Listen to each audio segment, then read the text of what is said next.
It might seem rather odd to begin a lecture on medieval scholasticism with a famous love affair, but I think you'll understand why when I'm done telling you this story. So Peter Abelard was a very famous master teacher. I just explained to you in the last video about who a master was. At the Cathedral School of Paris, starting around 1115. He was born in 1079. By 1115 to 1120, in that period, he was one of the undisputed masters of the liberal arts and of philosophy in Paris. He had a tremendous reputation, perhaps thousands of students wanting to come hear him speak. And back in those days, you didn't have classrooms assigned the same way we do today. A student just went and chose whom he wanted to hear speak about different subjects. Okay? So he was this brilliant scholar at the height of his career in Paris. But he was also a clergyman, because he was a canon or a master. He was a canon at the Cathedral of Notre Dame, which made him a clergyman, which meant technically he was supposed to take a vow of celibacy and not get married. And it seems that didn't really bother him until he met a woman named Eloise. Eloise was younger than Peter Abelard. We know that. It was once thought that she was much younger, that he started tutoring her when she was about 15, and they fell in love and had a relationship that led to an illicit sexual relationship that led to her becoming pregnant. More recent scholarship has suggested that Eloise was older, and there's good reason for that she was actually in her early 20s, probably about 22 when they met, which one helps us feel a little less creepy about Abelard's behavior, I guess, but that's really neither here nor there. But it also makes a little bit more sense because she was reputed to have been the most educated woman in Paris and one of the great educated women in the world at the time, at least in the Christian European world at the time. And a 15-year-old, that would have been unusual, right? But she was a woman. She was a woman in the medieval period, and she was not married. She lived with her uncle, who was also a canon, a priest, in Paris.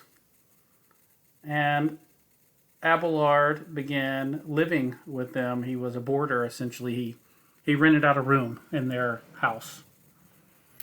And he seemed to have had his eye on Eloise, and it's very clear he was smitten with her, but not necessarily with her looks, but with her mind. In fact, he described her, and I quote, "In looks, she did not rank the lowest, while in the extent of her learning, she stood supreme." I mean, what a beautiful quote. And he didn't mean that as a slam or a diss. He meant it as a compliment. I think he was attracted to her physically, but he was more attracted to her mind and her personality.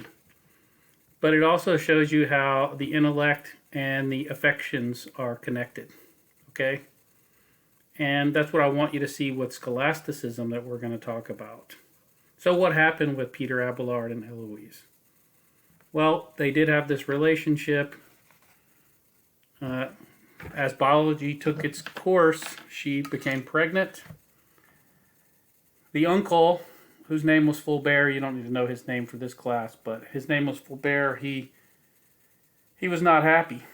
And ultimately, he forced them to have a secret wedding, which, according to Abelard, Eloise did not want Abelard to be tied down to a wife because he was this philosopher who was supposed to not get married.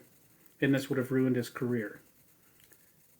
We don't know. That's what Abelard tells us in his writings.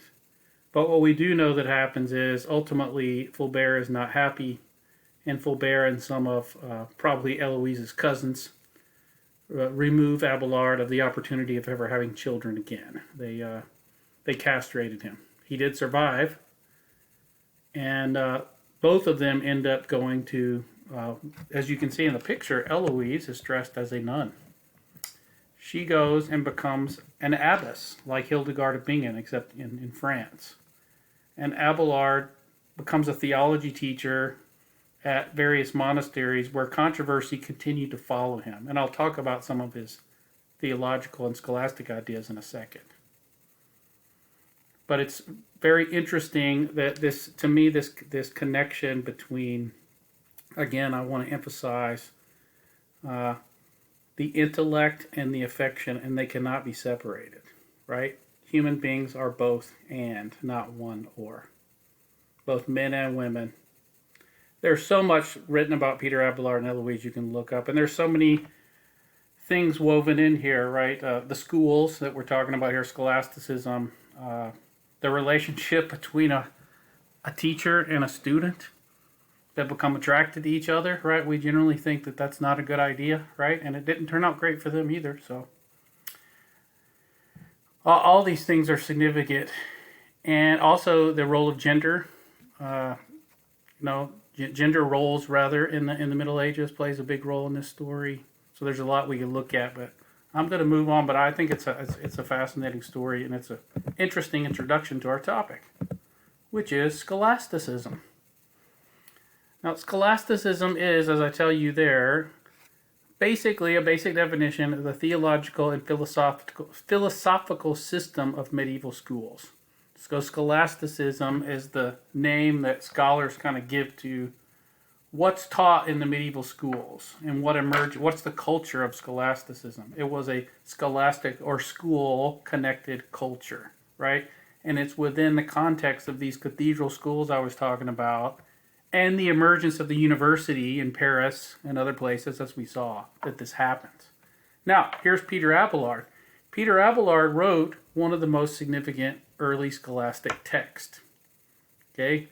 That text, basically translated in English, is yes and no. Not a grand title. It wasn't a grand text, but it gives us a peek into the early scholastic method. Yes and no. It was a collection of questions, of theological questions. So he taught theology and philosophy. 158, I think, was the number, but something around that. 100-something theological questions that he posed to his students. And he gave answers to those questions. Some of the answers were yes, and some of the answers were no. Okay? So I'm just kind of making one up, but a type of question might have been something like, did God have to become a human being to save humanity? Okay, so you could think of scriptures that would answer that question, right?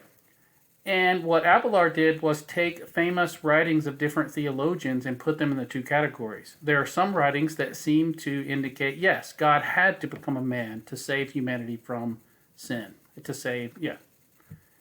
Or there are some that say, no, God didn't have to become a man. He chose to do this, right?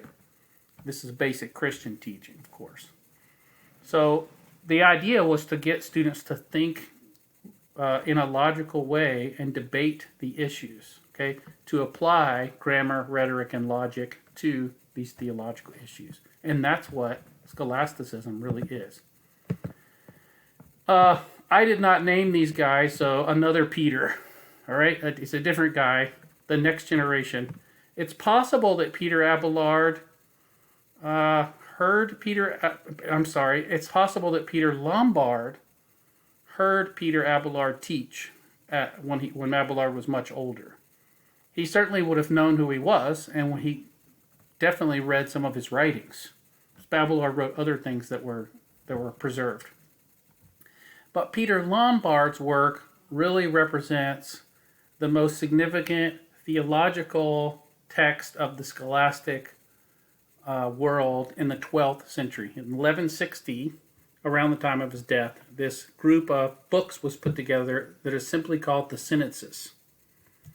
It's actually a 4-volume theological textbook, so that's what you need to know. Peter Lombard's Sentences was a 4-volume theological textbook, and it became the standard theological textbook for the rest of the Middle Ages.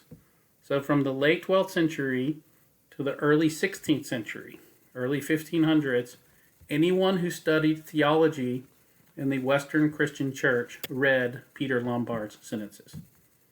It's really kind of the beginnings of what we would call today systematic theology. And it became a very significant text. All right? Scholasticism went through another major change throughout the 12th century, however, with the rediscovery of Aristotle's writings. We talked about Aristotle in this class a long time ago. Most of Aristotle's works were not translated fully into Latin and were not really available to scholars in the western part of the Christian world at this time. That changed really beginning in the late 11th and into the 12th century. It's a long story of how, but just know that it did. By the late 12th century, most of Aristotle's works are available in Latin manuscripts, and this revolutionizes scholasticism because scholars began reading Aristotle and applying his ideas about logic and about metaphysics, the study of things beyond nature, about everything that Aristotle wrote about, politics, ethics. Then they began applying these things that Aristotle wrote about to the study of theology. And it revolutionized the scholastic method, and it helped reshape what was becoming the scholastic method for the next 200 or 300 years, okay? The guy that's probably most representative of that is the last guy, and thankfully he wasn't named Peter. This is him in the picture here. His name was Thomas Aquinas. He was originally from Aquino, that's why his name's Aquinas, in southern Italy.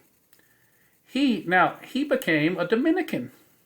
So remember we talked about the Dominicans and the Franciscans. So he became a Dominican, and many Dominicans of his time were scholars like him, okay? And he's very famous for this work. I gave you the Latin title there, the Summa Theologia. The Summa Theologia can roughly be translated as the summation of theology, or theological handbook, something like that. Summation of theology is probably the most literal translation. But summation is a bit deceptive because the work was very large, and he used all these works of Aristotle as a methodical way to explain theology. So that's what scholasticism is, using philosophy to explain theology. Okay? And it actually has about 9 volumes in a modern English translation. So again, it's not really a summary work in that sense, but it is a summation. It brings together, in his mind, all this theological work. Okay? And Aquinas, because of a huge revival of Aquinas thought among Catholics, both in the 16th century, but even later in the 19th and 20th century, Aquinas' contribution to theology and philosophy is still very significant for today. Okay? Look at this text. I showed you before a theology text that someone would use to teach. That same method was used in the universities that I was just talking about. So this is the way Aquinas would have taught, right? In the universities that I talked about, where they read the text and comment on it. Look at this.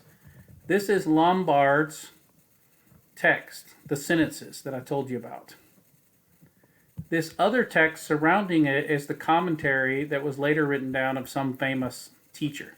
So what would happen is a famous teacher would come along and become very famous, and his text would become then studied. And notice someone else came in and wrote in their own notes. And notice it's illustrated. So illustrated textbooks are not a new thing at all.